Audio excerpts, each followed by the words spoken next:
Baik, Assalamualaikum warahmatullahi wabarakatuh. Selamat siang anak-anak sekalian. Saat ini bagaimana kabarnya? Alhamdulillah kita sehat walafiat. Kita masih diberikan nikmat oleh Allah Subhanahu wa taala, oleh Tuhan Yang Maha Esa untuk menjalani hidup ini dengan sebaik mungkin. Dan jika ada anak-anak Bapak yang tidak sehat pada hari ini, kita berdoa dan kita mendoakan kepada anak-anak Bapak yang sedang tidak sehat hari ini, dan semoga diberikan kesehatan dan dipermudah dalam penyembuhannya dan dilancarkan dalam kegiatannya. Amin, amin, amin. Oke, kita saat ini tinggal di Indonesia, khususnya di Tasikmalaya, dan SMA 3 Kota Tasikmalaya ini memiliki keunikan dalam segi lokasi dan juga dalam karakteristik lingkungan masyarakatnya. Dan ini pun berkaitan dengan materi yang saat ini akan Bapak sampaikan. Sebelum masuk ke dalam materi, Bapak ingin mereview pertemuan kemarin. Apakah dari pertemuan sebelumnya terkait dengan sumber daya alam, terkait dengan pembahasan dari klasifikasi, terus sumber daya alam, potensi dan sebaran, ada yang ingin ditanyakan atau tidak? Jika misalkan ada yang ditanyakan, silakan tanyakan. Jika tidak, ya tidak apa-apa. Oke, di sini Bapak ingin bertanya kepada anak-anak Bapak sekalian yang menonton video pembelajaran terkait dengan materi AMDAL dalam pembangunan berkelanjutan. Dan jawabannya nanti bisa dikirimkan melalui email Bapak. Nah, pertanyaan yang pertama, tolong simak baik-baik ya. Ada berapa klasifikasi dari sumber daya yang ada di Indonesia? Tolong sebutkan dan berikan contohnya. Nah, yang kedua, jika kita berada di wilayah yang memiliki potensi dari segi kehutanan, sumber daya alam kehutanan, dan di situ kita melihat apa yang dilakukan masyarakat dalam membuka suatu lahan pertanian. Dan lahan pertanian ini berada di Kepulauan Kalimantan. Dan pertanyaan selanjutnya, jenis hutan yang berada di Kepulauan Kalimantan termasuk ke dalam jenis hutan apa? Nah, pertanyaan yang ketiga, Bapak ingin bertanya terkait dengan persebaran pariwisata buatan yang ada di Tasikmalaya. Tolong sebutkan minimal 2 contoh. Nah, dari ketiga soal tersebut yang Bapak tanyakan, silahkan anak-anak Bapak kirimkan jawabannya melalui email dengan format nama, nomor absen, dan jawaban. Dari jawaban 1 sampai 3. Setelah itu akan Bapak berikan sesuatu. Nanti aja kalau ada di jawabannya. Oke. Jika misalkan ada yang ditanyakan, ya silahkan tanya melalui grup WhatsApp ataupun email atau IG Bapak, bisa langsung di direct messenger saja. Sebelum kita masuk kepada AMDAL, Bapak akan memberikan spoiler terlebih dahulu terkait AMDAL. Nah, SMA 3 Kota Tasikmalaya menempati wilayah di suatu perbatasan antara Kota Tasik dengan Kabupaten Tasik. Dan SMA 3 pun memiliki kajian dalam segi AMDAL. Karena SMA 3 ini menempati lahan yang memang akan berdampak kepada masyarakat sekitar. Dan pasti SMA 3 sudah selesai dalam urus AMDAL. Makanya bisa dilanjutkan langsung pembangunan. Nah, contohnya apa? SMA 3 Kota Tasikmalaya berasosiasi dengan bandar udara, Bandara Wiradinata TNI Angkatan Udara. Dalam segi kajian pembangunan, bahwa suatu bangunan yang berasosiasi dekat dengan wilayah bandar udara tidak boleh adanya bangunan tingkat 2 dan harus 1 lantai, dan juga dengan warna yang cerah. Dua hal tersebut ini akan memiliki pengaruh yang sangat besar terhadap penerbangan daripada pesawat yang diterbangkan. Nah, dan juga pilot yang menerbangkan pesawat tersebut. Jika misalnya suatu bangunan di wilayah penerbangan bandar udara Wiradinata tersebut memiliki tinggi yang sampai mencapai 6 meter ataupun ya kisaran rumah tingkat 2 yang kisaran 5 sampai dengan 10 meter, itu akan mengganggu daripada take off atau landingnya suatu pesawat. Dan jika misalkan bangunan tersebut berwarna gelap, maka akan membuat pilot menjadi samar melihat lahan kosong ataupun bangunan. Dan secara otomatis jika pilot itu samar dalam penglihatan, maka akan menabrak dari bangunan tersebut dan mengakibatkan kerusakan dari sisi kerugian dari korban jiwa ataupun ya bentuk material lainnya. Nah, itu kan salah satu merupakan analisis terkait pembangunan yang ada di SMA 3. Dan SMA 3 kenapa bangunannya 1 lantai? Karena berasosiasi dengan wilayah bandara. Dan juga kenapa warnanya orange dan sangat mencolok, karena agar tidak adanya salah dalam penglihatan pilot untuk mendaratkan atau melandingkan take off atau landing dari pesawat tersebut dan sampai ke bandara dengan selamat. Seperti itu fungsi dari AMDAL. Salah satu contoh. Selanjutnya kita akan masuk dalam materi terkait AMDAL dalam pembangunan berkelanjutan. Kita sebagai manusia sudah seharusnya menjaga kelestarian, menjaga kondisi lingkungan agar nantinya bisa dinikmati di masa yang akan datang. Jika kita sebagai manusia tidak mengantisipasi cadangan ataupun hal-hal yang nanti akan diperlukan di masa yang akan datang, maka akan habis sumber daya alam yang dipakai. Dan kita pun tidak akan bisa menikmati sumber daya alam ini di masa yang akan datang. Jika misalnya suatu pembangunan di wilayah tidak berasaskan pembangunan berkelanjutan, kita sedang mengalami kerugian yang cukup signifikan di masa yang akan datang. Kita saat ini bisa bebas mungkin untuk menggunakan bahan ataupun sumber daya ataupun pembangunan suatu wilayah. Namun di masa yang akan datang kita akan mengalami krisis energi. Seperti itu. Jadi perlunya bangunan berkelanjutan untuk kelestarian sumber daya alam di masa yang akan datang. Oke, saat ini kita masuk ke dalam materi terhadap analisis mengenai dampak dan lingkungan atau dapat disingkat sebagai AMDAL dalam pembangunan berkelanjutan, berkaitan dengan fungsi, konsep, dan juga jenis-jenis dari izin kegiatan lingkungan. Kita simak, silahkan untuk anak-anak disimak videonya dan jangan di-skip, karena jika misalkan ini dipotong, penjelasan yang akan Bapak sampaikan tidak dapat direalisasikan dengan baik, seperti itu.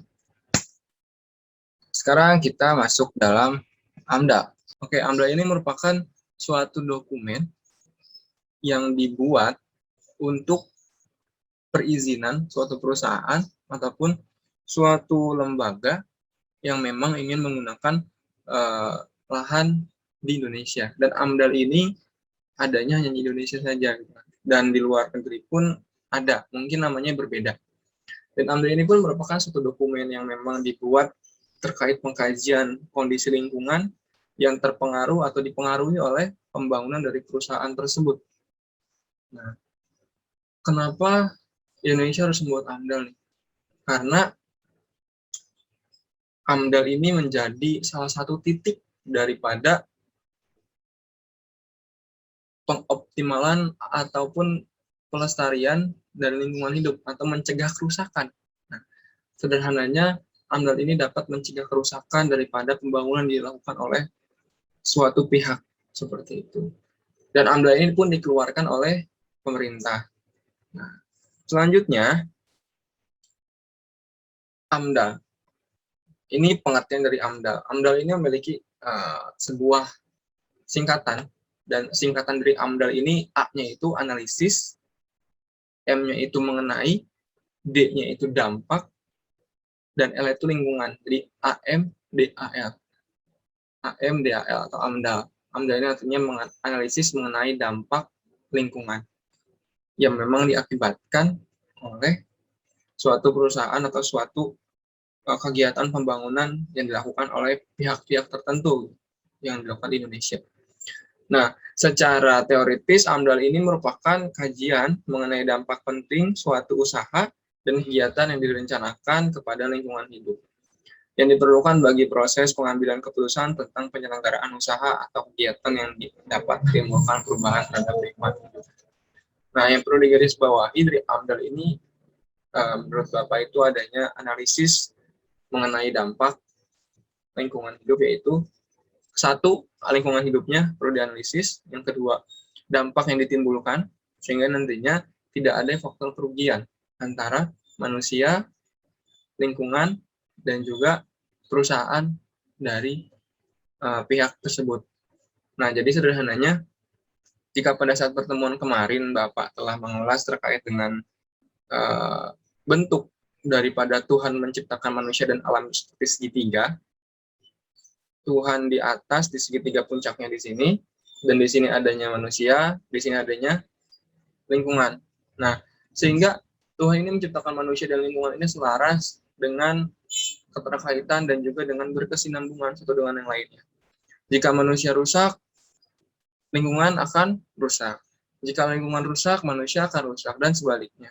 Jadi, manusia dan lingkungan ini perlu berdampingan hidupnya dan perlu selaras agar kehidupan di bumi ini atau di permukaan bumi ini akan semakin baik atau semakin optimal. Oke, terkait dengan AMDAL merupakan suatu kajian yang dibuat oleh suatu tenaga ahli yang memang suatu tenaga ahli ini pun akan memberikan dokumen tersebut kepada perusahaan, dan sehingga perusahaan terkait pun akan memproses AMDAL tersebut menjadi suatu keputusan yang memang akan diputuskan oleh pemerintah. Nah, selanjutnya terkait dengan lingkungan, karena kan dalam AMDAL ini adanya keterkaitan antara analisis dampak dan lingkungan. Nah, lingkungan hidup ini merupakan sebuah keseluruhan antara unsur yang memang ada di permukaan bumi yang saling berkaitan satu dengan yang lainnya. Jadi lingkungan hidup ini merupakan tempat tinggal daripada manusia, hewan, tumbuhan, dan seluruh aktivitas di permukaan bumi ini terfokus ataupun akan terjadi pada suatu lingkungan hidup. Nah, lingkungan ini pun dinamakan sebagai lingkungan hidup. Namun secara teoritisnya itu lingkungan hidup adalah keseluruhan unsur atau komponen yang berada di sekitar individu yang mempengaruhi kehidupan dan perkembangan individu tersebut. Komponen lingkungan hidup dapat dibedakan menjadi komponen makhluk hidup biotik dan komponen benda mati biotik. Nah, dan lingkungan hidup ini sendiri, kita sebagai manusia, hewan, dan juga tumbuhan harus saling menjaga satu dengan yang lain. Kita sebagai manusia harus menjaga kelestarian hewan, karena apa? Kita memerlukan daripada sumber daya hewani. Kita menjaga tumbuhan karena kita memerlukan sumber daya daripada hayati, dan sudah sewajarnya kita sebagai manusia harus menjaga kelestarian lingkungan hidup dari faktor biotik ataupun abiotiknya. Jika misalkan faktor abiotik ini berkaitan dengan kondisi makhluk hidup seperti tumbuhan, hewan, dan sedangkan abiotik ini merupakan makhluk yang tidak bergerak ataupun mati. Nah, seperti apa? Air, sinar matahari, dan tanah, seperti itu. Dan kita pun sebagai manusia memerlukan air. Kita sebagai manusia memerlukan tanah. Kita sebagai manusia pun memerlukan tumbuhan, hewan.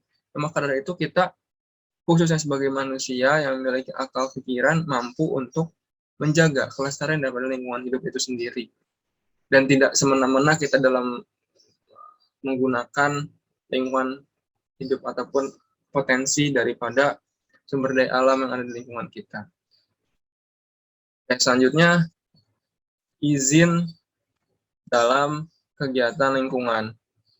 Nah, ini merupakan jenis-jenis izin yang memang ada di Indonesia, dan jenis-jenis izin lingkungan ini sendiri sudah sewajarnya dilakukan, tidak hanya dalam skala regulasi, melainkan dalam pelaksanaan di lapangan juga. Dan jenis-jenis izin di lingkungan ini ada beberapa jenis. Yang pertama, adanya AMDAL, yang kedua adanya UKL, UPL, yang ketiga adanya SPPL. Nah, ketiga jenis izin ini memiliki perbedaan dan fungsinya masing-masing, yang berbeda satu dengan yang lainnya. Kita bahas terlebih dahulu terkait dengan AMDAL. Nah, AMDAL ini tadi dokumen yang mengkaji atau menganalisis kondisi lingkungan yang keterkaitannya dengan dampak dari pembangunan suatu perusahaan. Nah, AMDAL ini merupakan analisis mengenai dampak dan lingkungan yang jelasnya dibuat untuk mencegah terjadinya kerusakan lingkungan dan juga tidak menimbulkan kerugian bagi pihak masyarakat dan juga pihak perusahaan, dan kondisi lingkungan tidak rusak. Nah, untuk AMDAL ini sendiri dibuat dengan beberapa tahapan. Dan secara singkatnya, AMDAL ini diajukan oleh suatu perusahaan yang memang perusahaan ini akan menunjuk suatu tim ahli ataupun tim peneliti yang nantinya tim peneliti ini bergerak untuk menganalisis kondisi lingkungan di suatu wilayah. Contohnya, untuk pembangunan di Tasik itu ada pembangunan Transmart. Nah, pembangunan Transmart ini perusahaan tersebut meminta kepada tim peneliti untuk merancang ataupun menganalisis kondisi masyarakat, kondisi lingkungan, dampak yang ditimbulkan jika adanya pembangunan tersebut, seperti itu. Karena dari Transmart ini merupakan bangunan tinggi yang memang ini pun harus dikaji jika misalkan range berapa waktu adanya gempa bumi, maka bangunan ini akan rubuhnya ke sebelah mana atau jatuhnya akan kemana sebenarnya. Jadi adanya prediksi-prediksi atau analisis yang diberikan oleh ahli. Dan yang kedua, air. Contoh dari air, untuk bangunan-bangunan tinggi ataupun perusahaan-perusahaan besar itu memerlukan sumber daya air yang sangat besar. Dan jika air tersebut digunakan oleh perusahaan, maka perusahaan tersebut akan menggunakan air tanah dalam. Nah, sedangkan masyarakat yang di sekitar perusahaan tidak menggunakan air tanah dalam, melainkan menggunakan air tanah dangkal. Dan jika air tanah dalam ini diambil oleh perusahaan, maka air tanah dangkal pun akan surut. Karena apa? Sifat dari air akan mengikuti daripada pergerakan air yang lain. Dan maka dari itu, masyarakat pun secara tidak langsung akan kekurangan air. Dan ini pun menjadi suatu permasalahan dalam pembentukan suatu perusahaan. Nah, maka dari itu perusahaan tersebut harus menganalisis terkait kondisi air yang memang terjadi di masyarakat. Jika misalkan air tersebut mengalami perubahan di masyarakat dan masyarakat pun mengalami kekeringan, maka perusahaan tersebut harus mengganti rugi daripada air yang memang digunakan oleh perusahaan dan dampaknya terhadap masyarakat di sekitar perusahaan tersebut. Seperti itu. Dan setelah AMDAL ini dibuat oleh tim ahli pun akan memberikan dokumen ini kepada pemerintah, dan pemerintah pun akan mengeluarkan izin terkait perusahaan ini terus dapat dibangun ataukah tidak, seperti itu. Dan yang kedua terkait dengan UKL dan UPL. Nah, UKL dan UPL ini merupakan suatu usaha kelestarian lingkungan dan juga usaha pelestarian lingkungan. Dan UKL dan UPL ini merupakan suatu izin lingkungan yang memang diberikan oleh pemerintah daerah kepada perusahaan yang ada di daerah tersebut. Nah, terus dalam pembuatannya, UKL UPL tidak rumit seperti AMDAL, melainkan cukup sederhana, dan hasil analisis yang dilakukan setelah izin dari lingkungan tersebut atau pembangunan di lingkungan, maka dokumen tersebut diserahkan kepada pemerintah daerah, dan pemerintah daerah pun akan memberikan perizinan perusahaan tersebut dapat diteruskan atau tidak. Dan selanjutnya terkait dengan SPPL. SPPL ini merupakan surat pernyataan pengelolaan lingkungan. Nah, SPPL ini sering disebut sebagai SPPL ataupun SPPLH, surat pernyataan pengelolaan lingkungan hidup. Nah, dalam skala SPPLH atau SPPL ini diberikan dalam perizinan perusahaan skala mikro atau skala kecil, yang memang contohnya perusahaan rumah tangga kayak kerajinan rumahan atau home production, ini memerlukan SPPL. Dan SPPL ini merupakan bentuknya surat pernyataan saja yang memang diberikan oleh pihak pengaju kepada pemerintah, dan pemerintah pun akan memberikan izin.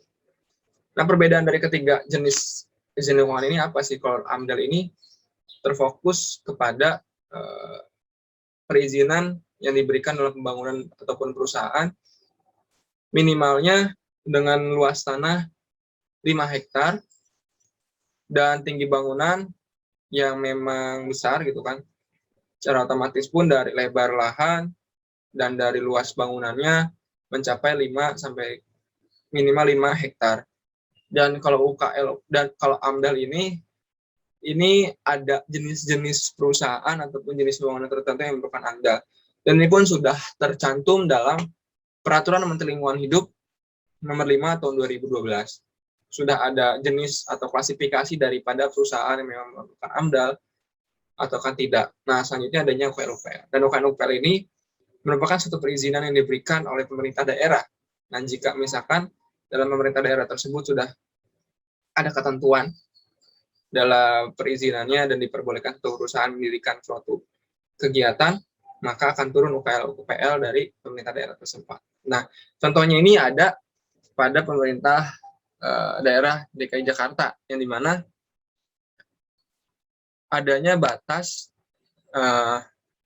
restoran yang memang memiliki atau wajib memiliki dokumen UKL-UPL, yang memang dokumen tersebut harus dilengkapi dengan kriteria satu restoran tersebut memiliki lebih dari 100 kursi pengunjung yang memang ada di restoran tersebut. Dan ini pun sudah ada di peraturan daerah DKI Jakarta.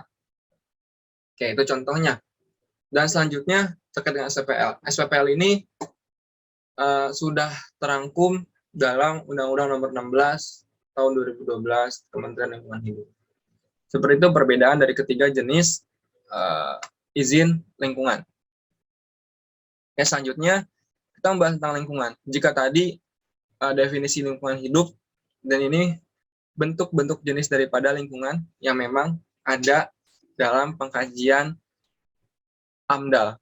Nah, jadi dalam AMDAL sendiri adanya pengkajian terhadap lingkungan. Dan apa saja sih lingkungannya? Lingkungannya ada lingkungan biotik, abiotik, lingkungan sosial, budaya. Nah, lingkungan biotiknya ini merupakan tadi hewan, makhluk hidup, ya seperti hewan, tumbuhan, terus kondisi keanekaragaman hayati lah pada intinya. Dan untuk lingkungan abiotiknya ini sendiri apa sih? Lingkungan abiotiknya ini sendiri berkaitan dengan kondisi air, kondisi tanah, kondisi sinar matahari, dan kondisi dari lingkungan sosial budaya ini merupakan kondisi dari masyarakat yang berada pada lingkungan tertentu yang memang akan dijadikan suatu pembangunan. Nah, lingkungan biotik, lingkungan abiotik, lingkungan sosial budaya, Bapak berikan contohnya ketiganya yaitu misalnya pada suatu perusahaan, korporasi, atau perusahaan gabungan yang ingin mendirikan bangunan tersebut di wilayah Tasikmalaya. Nah, ini pun harus dikaji dari segi kondisi hewan, ataupun tumbuhan, ataupun kondisi makhluk hidup yang di sana. Baik dari segi produsen, konsumen, ataupun pengurai. Nah, itu kondisi dari biotik, lingkungan biotik.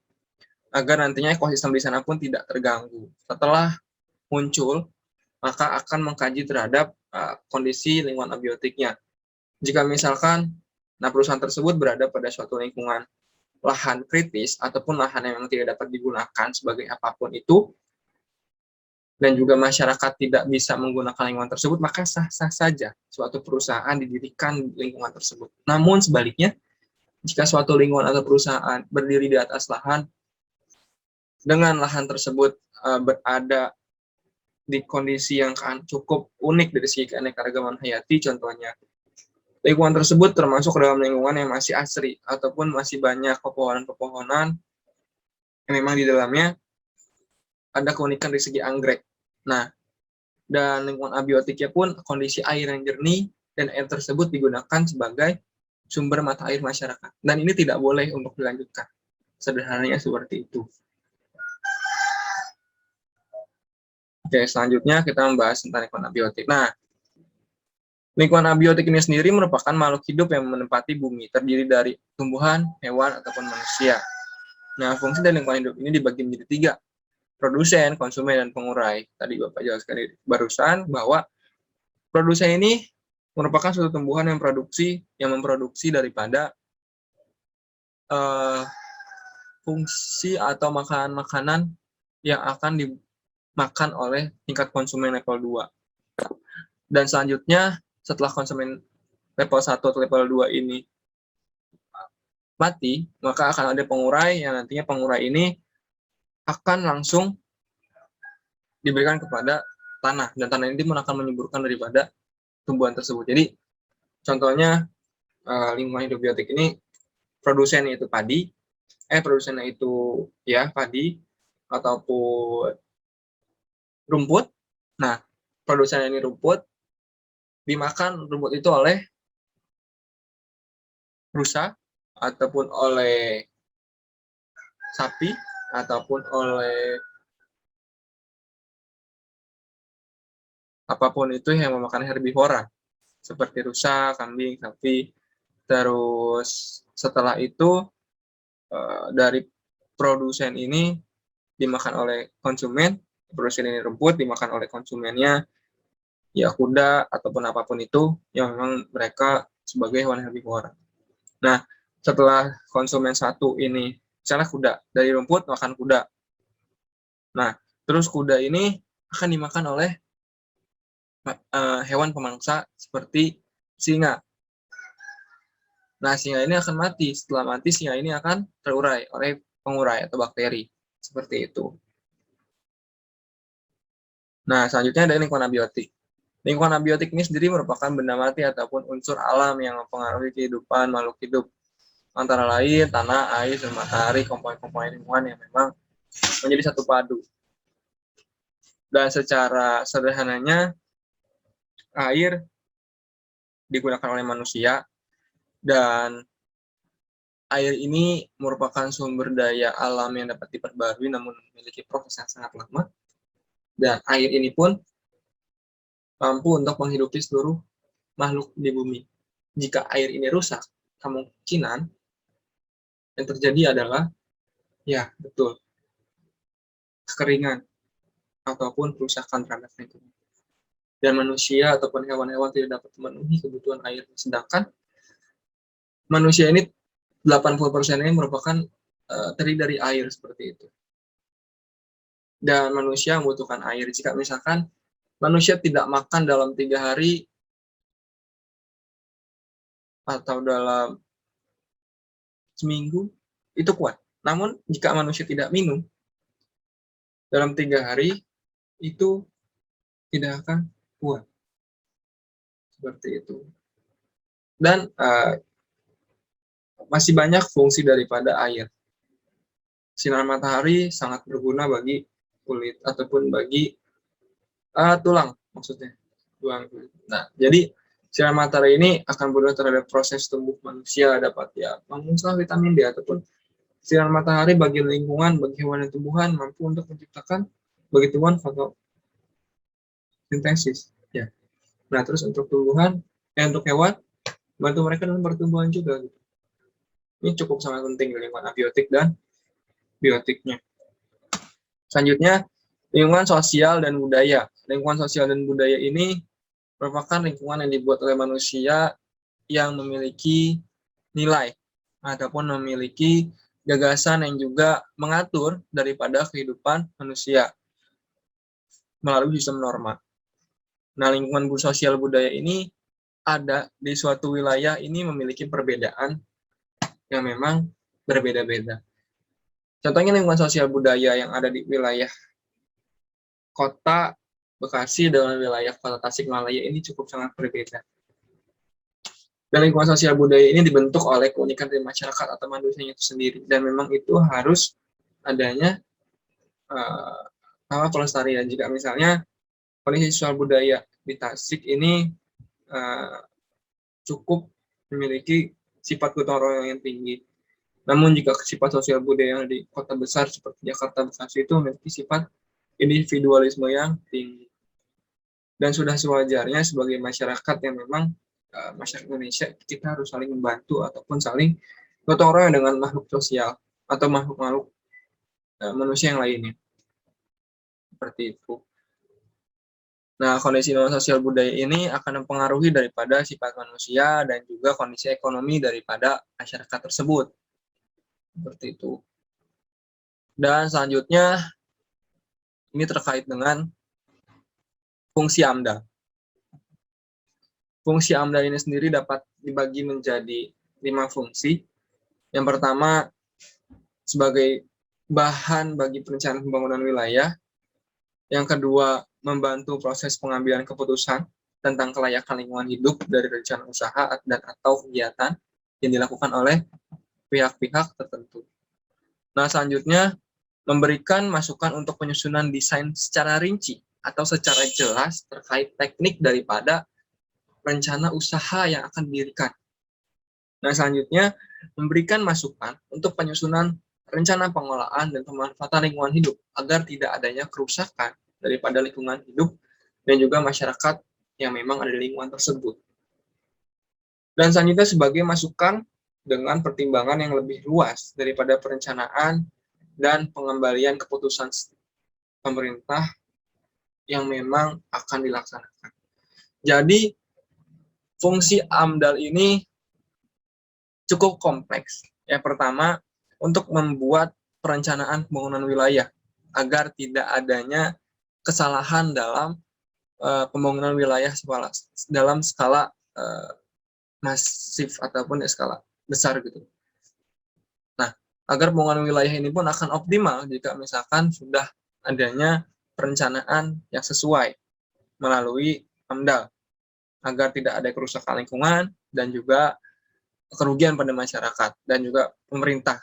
Nah, setelah itu membantu proses pengambilan keputusan. Secara sederhananya, perusahaan tersebut akan dilanjutkan pembangunannya ataukah di stop pembangunannya. Nah, selanjutnya, memberikan masukan penyusunan secara rinci. Nah, pemasukan ini pun menjadi suatu hasil analisis yang telah dilakukan dan ini akan menjadi putusan daripada pemerintah untuk melanjutkan atau tidak pembangunan di suatu wilayah ataupun perusahaan yang memang ada di wilayah tertentu. Seperti itu. Nah, setelah fungsi, kita akan masuk kepada manfaat AMDAL.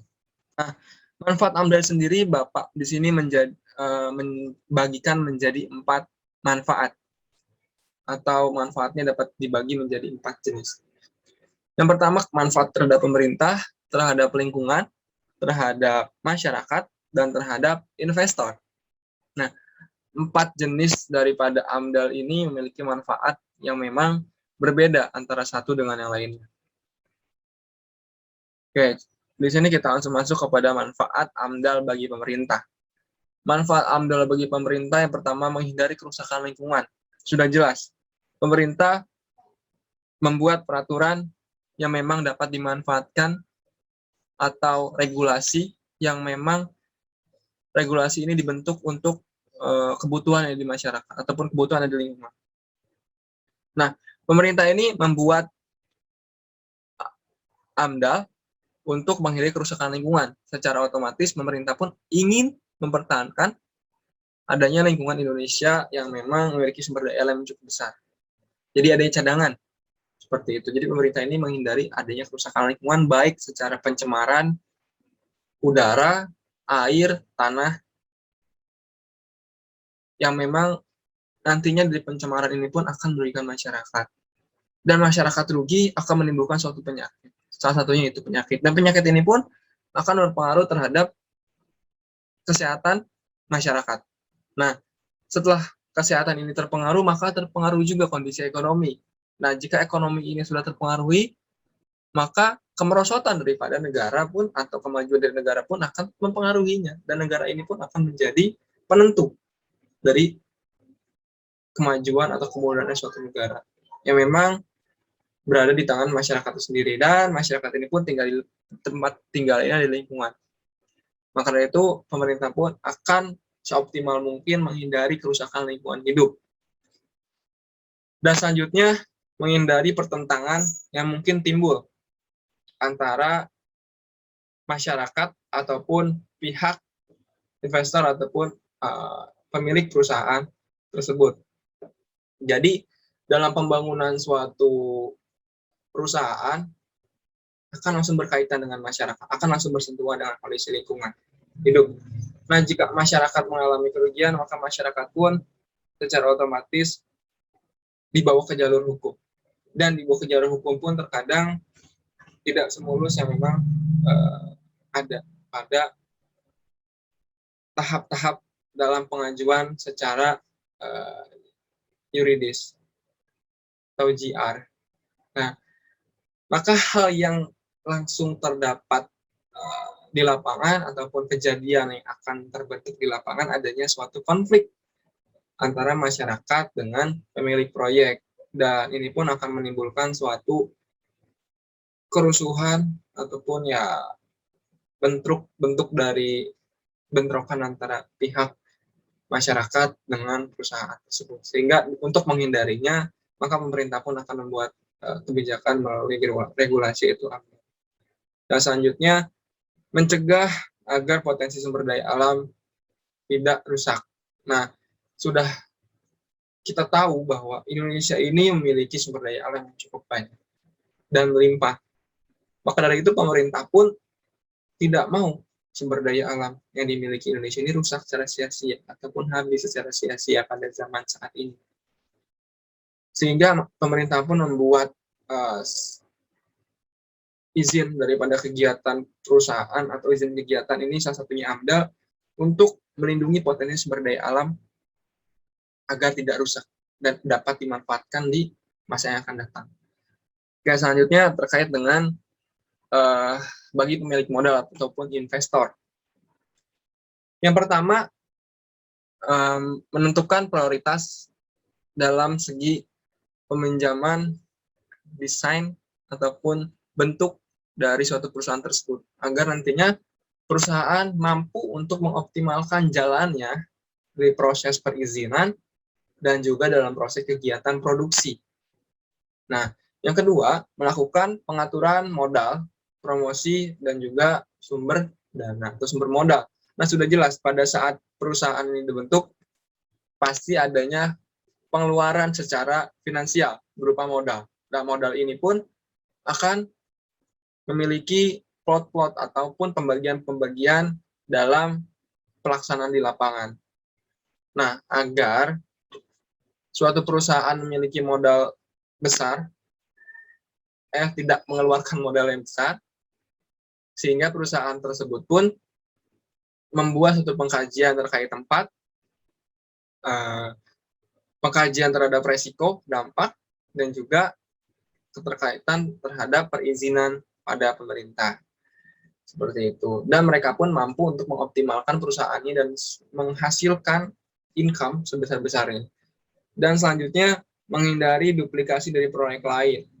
Nah, terkadang dari investor ini tidak mau ataupun sering adanya kegiatan plagiarisme atau duplikasi ataupun ya peniruan.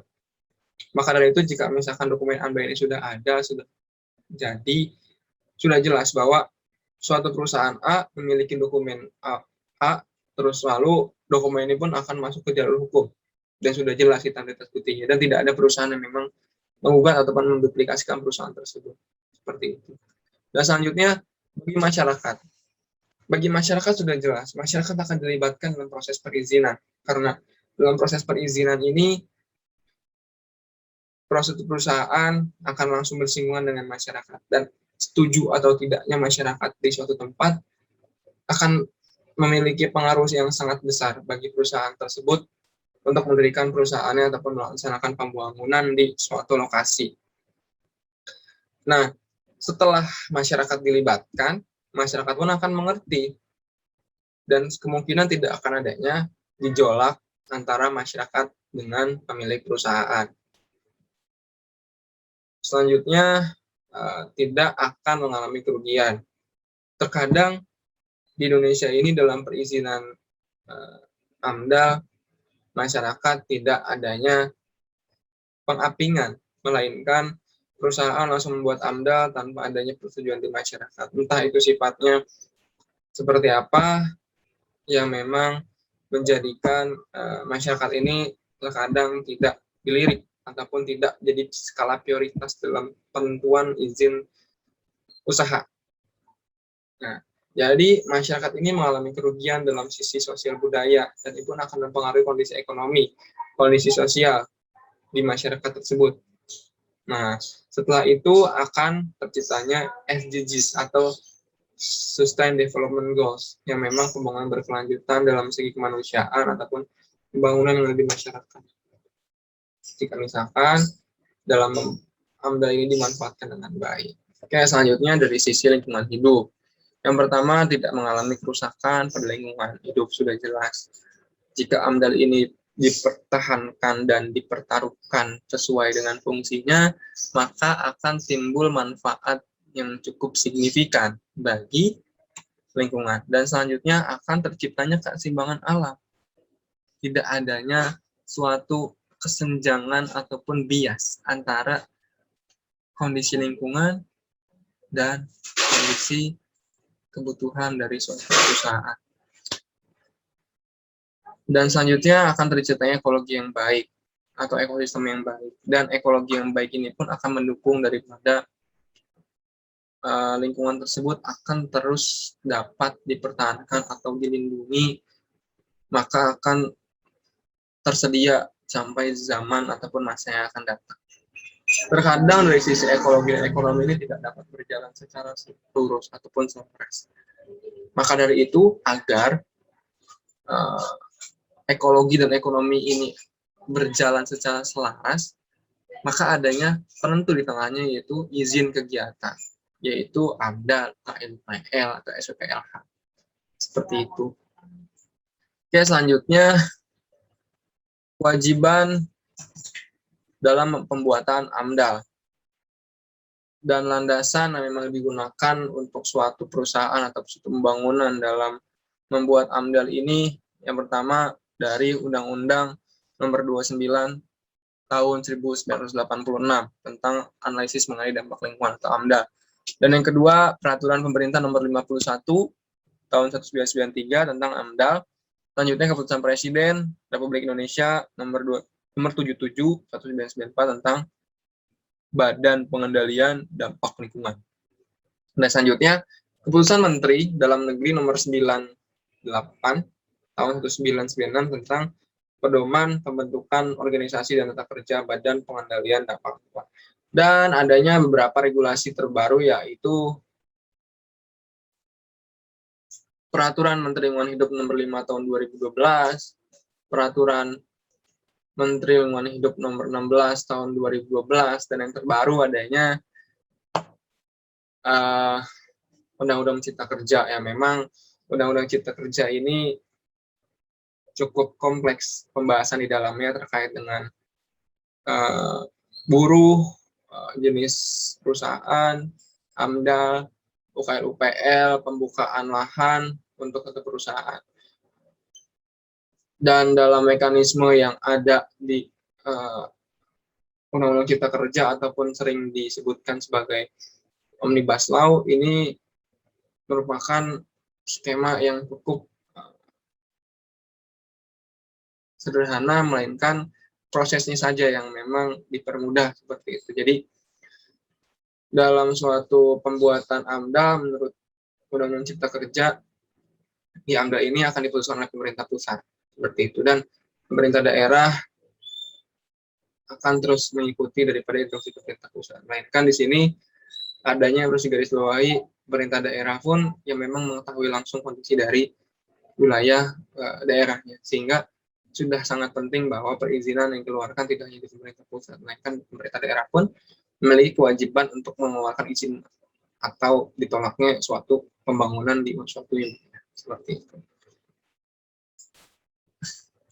Ya, selanjutnya tahapan atau prosedur yang digunakan dalam AMDAL. Nah, yang pertama yaitu adanya penampisan. Penampisan ini merupakan suatu analisis yang memang digunakan untuk tahap screening awal. Nah, setelah penampisan ataupun setelah screening data, pengumpulan data, maka akan dilakukan suatu kegiatan yang memang melakukan konsultasi terhadap masyarakat, ya sosialisasi lah sederhananya. Setelah konsultasi sosialisasi, maka akan dibuatlah penyusunan AMDAL. Nah, setelah penyusunan AMDAL ini dibuat, dan selanjutnya tahap selanjutnya adalah penilaian terhadap AMDAL. Nah, penilaian AMDAL ini dilakukan oleh pemerintah, ahli yang memang menyetujui jika adanya pembangunan di suatu wilayah. Karena AMDAL ini akan berkaitan dengan masyarakat, lingkungan, investor, dan juga pemerintah, seperti itu. Dan selanjutnya adanya pembangunan berkelanjutan. Pembangunan berkelanjutan ini merupakan suatu pembangunan yang tidak menghabiskan sumber daya alam saat ini, namun adanya cadangan yang memang dapat digunakan di masa yang akan datang. Sederhananya seperti itu. Dan konsep pembangunan berkelanjutan ini Bapak buat menjadi 3 skema. Yang pertama berkaitan dengan lahan, yang kedua berkaitan dengan sumber daya, yang ketiga berkaitan dengan lingkungan. Sehingga akan tersedianya pada zaman atau masa yang akan datang. Nah, sederhananya konsep pembangunan berkelanjutan ini penggunaan dari suatu lahan, sumber daya, dan juga lingkungan ini dimanfaatkan secara baik. Dengan ketentuan tidak adanya eksploitasi secara berlebihan, dan tetap menjaga kelestarian lingkungan, agar nantinya pembangunan-pembangunan yang dilaksanakan pada zaman saat ini akan dapat dirasakan atau dapat dimanfaatkan kembali pada masa yang akan datang. Karena jika misalkan dalam pembangunan saat ini akan habis, tergerus, maka pada zaman yang akan datang tidak dapat untuk mengoptimalisasikan pemanfaatan dari sumber daya alam ataupun kondisi dari potensi yang dimiliki oleh suatu lingkungan. Seperti itu. Dan kita pun akan kehabisan cadangan energi. Seperti saat ini terjadi di Inggris, Eropa, India, adanya krisis energi, yakni energi batu bara. Dan saat ini pun sudah terasa bagaimana jika adanya krisis energi, akan adanya suatu bentuk keramaian di suatu pusat karena adanya kesenjangan dan juga akan ada kerusuhan. Maka dari itu kita harus mampu untuk menjadikan pembangunan berkelanjutan ini dalam pemanfaatan suatu sumber daya, kedua pemanfaatan lahan, yang ketiga lingkungan, agar nantinya ketiga komponen ini mampu untuk dioptimalkan di masa yang akan datang, untuk dapat digunakan pada masa yang akan datang. Oke, selanjutnya terkait dengan konsep pembangunan berkelanjutan. Nah, konsep pembangunan berkelanjutan menurut teori yang dikeluarkan oleh KTT Bumi Rio Janeiro pada tahun 1992 memiliki beberapa gagasan penting. Yang pertama, gagasan kebutuhan dan gagasan keterbatasan. Gagasan kebutuhan ini merupakan kebutuhan pokok manusia untuk menopang hidup. Dan di sini yang diprioritaskan adalah kebutuhan kaum miskin ataupun kebutuhan orang-orang yang memang memiliki kekurangan yang lebih seperti itu. Dan gagasan keterbatasan, yakni keterbatasan kemampuan lingkungan untuk memenuhi kebutuhan baik masa kini maupun masa yang akan datang. Jadi sudah jelas, dalam pemenuhan kebutuhan ini diwajibkan atau diharuskan kepada orang-orang yang memang mengalami suatu kebutuhan yang cukup besar itu. Maksudnya pemanfaatan dari segi sumber daya ini jangan berlebihan, melainkan secara optimal dan jika cukup sudah cukup dan diberikan kepada orang yang membutuhkan. Oke, selanjutnya adanya keterbatasan. Ya sudah jelas gitu loh, adanya pembatas yang memang harus diberikan dalam pembangunan wilayah agar nantinya sumber daya alam ataupun pembangunan secara manusia maupun sumber daya alam ini akan dapat dilakukan terus di masa yang akan datang atau ada cadangan energi. Oke, selanjutnya terkait dengan faktor pendukung pembangunan berkelanjutan. Yang pertama, tersedianya sumber daya alam yang cukup, terjaganya proses ekologi. Ketiga, faktor lingkungan, sosial, budaya, dan ekonomi yang sesuai. Nah, jika sumber daya energi ini mampu dioptimalkan secara cukup, maka akan mendukung suatu pembangunan berkelanjutan.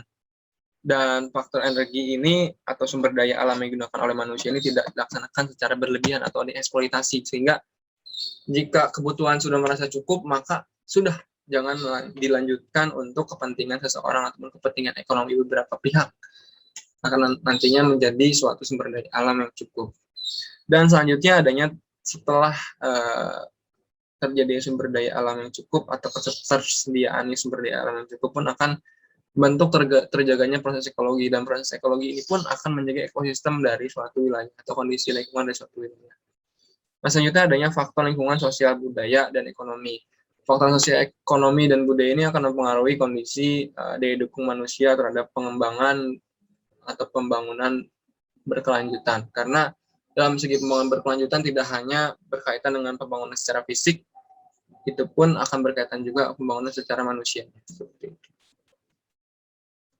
Dan jika ketiga faktor ini sudah menjadi satu atau dapat digabungkan, maka akan tersedianya pembangunan berkelanjutan di masa yang akan datang. Oke, selanjutnya prinsip daripada Sustainable Development Goals ataupun prinsip dari pembangunan berkelanjutan. Nah, yang pertama adanya pemerataan. Pemerataan ini merupakan pemerataan dari segi pembangunan fisik yang memang adanya kesamarataan antara wilayah A dengan wilayah B. Dan di Indonesia ini belum tercipta pembangunan yang merata dari Sabang sampai Merauke. Dan semuanya terfokus pada Pulau Jawa. Nah, selanjutnya adanya peran serta masyarakat dalam melaksanakan pembangunan berkelanjutan agar terciptanya masyarakat yang madani. Dan selanjutnya keadilan antar generasi. Jadi kita semua satu generasi saat ini harus menjaga kondisi lingkungan agar generasi depan atau masa yang akan datang dapat mengoptimalkan atau memiliki cadangan daripada sumber daya energi ataupun pembangunan secara fisik. Dan selanjutnya adanya keadilan dalam satu generasi. Jadi dalam keadilan satu generasi ini kita sebagai satu generasi jangan meninggalkan generasi-generasi yang lain agar nantinya tercipta pembangunan berkelanjutan. Dan selanjutnya ada prinsip pencegahan dini. Kita saat ini jangan menggunakan sumber daya alam ataupun melaksanakan pembangunan yang bersifat berlebihan, melainkan jika cukup sudah.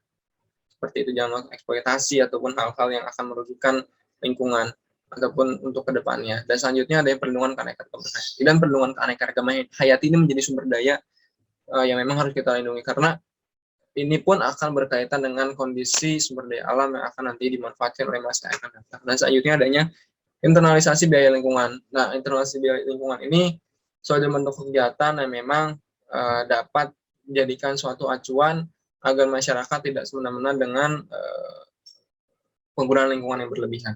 Dan adanya prinsip keterbatasan yang menjadi tolak ukur agar terjadinya pembangunan berkelanjutan. Jadi jika terbatas atau dibatasi, maka akan optimal di masa yang akan datang. Seperti itu. Selanjutnya adanya pemanfaatan sumber daya alam dengan SDGs atau Sustainable Development Goals, ya, pembangunan berkelanjutan.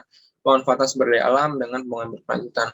Yaitu ada kehutanan berkelanjutan, pertanian berkelanjutan, pertambangan, industri, kelautan, dan pariwisata. Untuk kehutanan berkelanjutan ini merupakan suatu bentuk pemanfaatan dari sumber daya kehutanan yang tidak dilaksanakan secara besar berlebihan. Jika saat ini sering ada pembalakan hutan liar untuk pembukaan lahan, tolong itu di stop dan jangan dilakukan seperti itu. Satu contoh. Dan selanjutnya ada pertanian berkelanjutan, yang dimana pertanian berkelanjutan ini berkaitan dengan pemenuhan daripada sumber daya pangan yang memang harus dipenuhi, dan dikuranginya suatu alih fungsi lahan pertanian menjadi pembangunan perumahan atau bangunan-bangunan beton seperti itu, karena ini pun akan berpengaruh terhadap pemenuhan kondisi pangan. Dan di Tasik ini sudah adanya PLP2B atau ya regulasi yang mengatur terkait dengan pertanian berkelanjutan.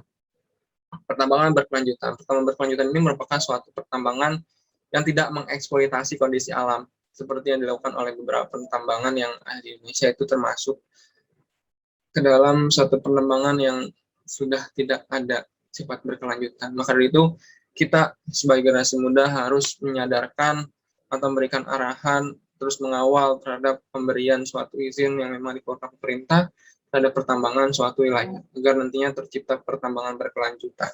Nah, selanjutnya adanya industri keberlanjutan. Industri keberlanjutan ini yang dimana suatu industri yang ada di suatu wilayah tidak melaksanakan atau tidak menggunakan lingkungan sungai, salah satunya lingkungan sungai sebagai pembuangan limbah, dan perlunya pengolahan sebelum adanya limbah tersebut dibuang. Dan kelautan berkelanjutan. Kelautan berkelanjutan ini merupakan pemanfaatan dari segi sumber daya laut yang tidak berlebihan ataupun tidak merusak lingkungan. Seperti menangkap ikan dengan bukat harimau ini tidak baik, karena yang rugi bukan hanya ikan, melainkan terumbu karang dan seluruh ekosistem laut pun akan rusak.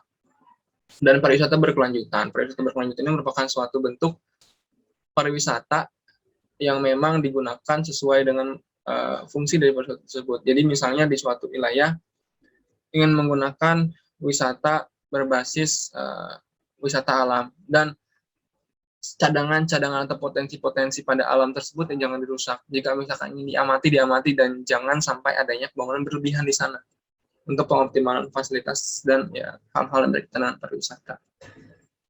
Oke, selanjutnya, karena ya waktu kurang lebihnya mencapai 10 menit lagi gitu, maka dari itu Bapak akan memutar video ini untuk anak-anak Bapak melihat. Oke, kita putar ya, kurang lebihnya 10 menit saja lah. Ini merupakan di Bantar Gebang, yang dimana sering digunakan pembangunan sampah terpadu. Nah, dari pembangunan ini pun nantinya akan terciptanya suatu lingkungan seperti apa. Maka dari itu anak-anak Bapak perlu melakukan dan menganalisis. Kita tonton bersama, kurang lebihnya ya 5 menit.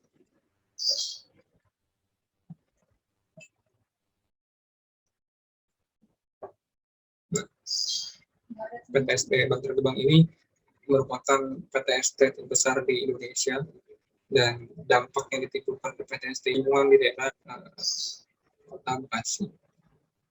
Silakan diperhatikan dan silakan dilihat.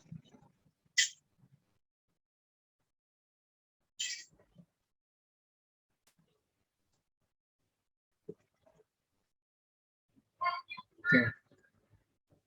Mungkin nanti videonya bisa anak-anak tonton di link yang sudah Bapak sediakan. Nah, bagaimana, ada yang ingin ditanyakan? Karena melihat waktu kurang lebihnya sudah habis dalam waktu belajar. Jika ditanyakan, silahkan tanyakan melalui IG Bapak, ataupun email, ataupun nomor WhatsApp, atau tanya di grup saja terkait dengan materi ini, jika ada yang anak-anak tanyakan. Selanjutnya ada penugasan. Nah, untuk penugasan sendiri, untuk kelas 11 IPA 7, mohon buat kelompok 2-3 orang, dan menonton videonya melalui link yang sudah disediakan pada PowerPoint, dan teknis ataupun formatnya sudah terlampir, format seperti ini yang ada di kanan. Dan untuk absensi bisa langsung diabsen melalui list di grup WhatsApp saja, agar nantinya bisa di-backup. Seperti itu. Oke, jika tidak ada yang ditanyakan, maka dalam pembelajaran kali ini dicukupkan sekian. Kurang lebihnya mohon maaf. Terus setelah belajar, dan berikhtiar agar cita-cita kalian tercapai. Dan jangan lupa berdoa. Berdoa untuk diri sendiri, untuk orang tua, dan untuk orang-orang terdekat. Semoga cita-cita anak Bapak ini tercapai dan terkabul. Dan kurang lebihnya, Bapak ucapkan terima kasih terhadap anak-anak Bapak sekalian dan mohon maaf sebesar-besarnya dalam pengajaran dilaksanakan secara pertama, perdana, sampai hari ini terakhir. Bapaknya bisa masuk satu kali di kelas karena ada beberapa kendala, ya, beberapa hal yang memang akan Bapak laksanakan. Dan mohon doanya kepada Bapak sekalian, Bapak saat ini akan berangkat dalam program dilaksanakan oleh Kementerian Sosial, sehingga Bapak tidak dapat melaksanakan tatap muka langsung di dalam kelas. Terima kasih. Wassalamualaikum warahmatullahi wabarakatuh.